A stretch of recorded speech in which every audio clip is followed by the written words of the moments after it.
what I was just talking about vocations. I bring about you see famous people, and as a Christian or in faith, I wanted to be the son uh, that you see famous people, and of course, as a Christian, you want them saved, right? You care about them, you love people. I remember one Alanis Morissette that ironic and this and that isn't ironic that the Phil Collins left is right, right.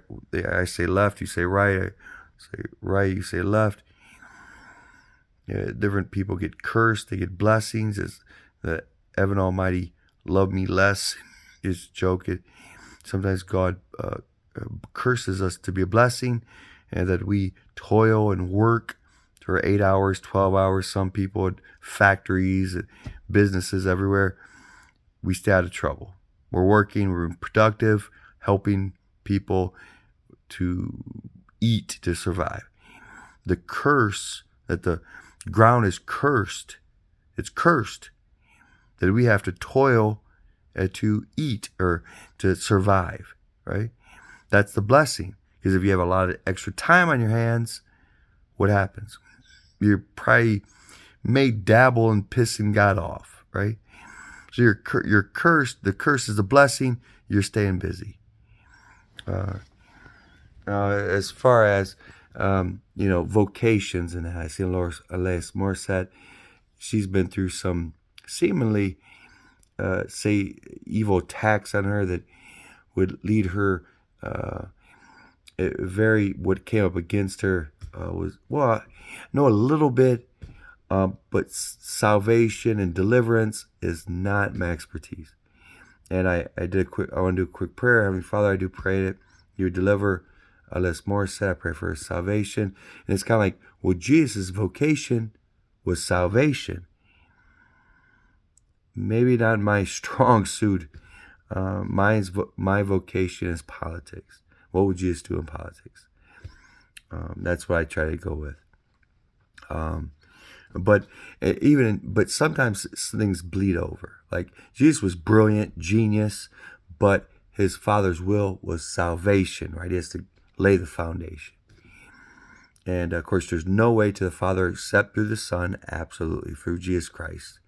Yeshua, Christ Jesus, I say, in different languages. It was really named Jesus. They call him Jesus. In America, it's accepted. You call him Jesus. Jesus Christ. And the Pastor of Christ, Yeshua. I love the name Yeshua. It's beautiful.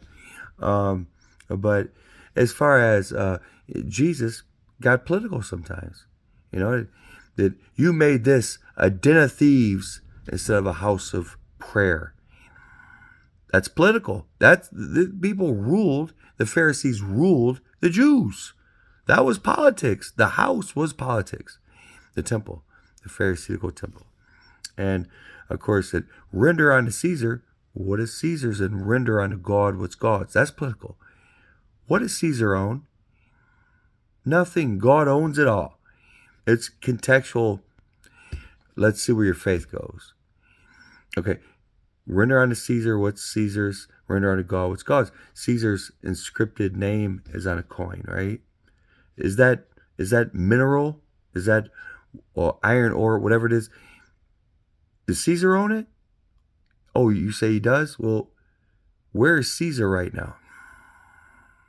Okay, well, where's God? Does God own it or Caesar? Caesar owns it. I don't know. No, not Caesar, but God. I would love to see. I would love to see the. I lost my train of thought when I tried to correct myself. When I would love to see somebody in the Bible to in faith, Jesus. Caesar doesn't own it. God does. We pay him nothing. Dad, we're not paying him. You don't own it. You do.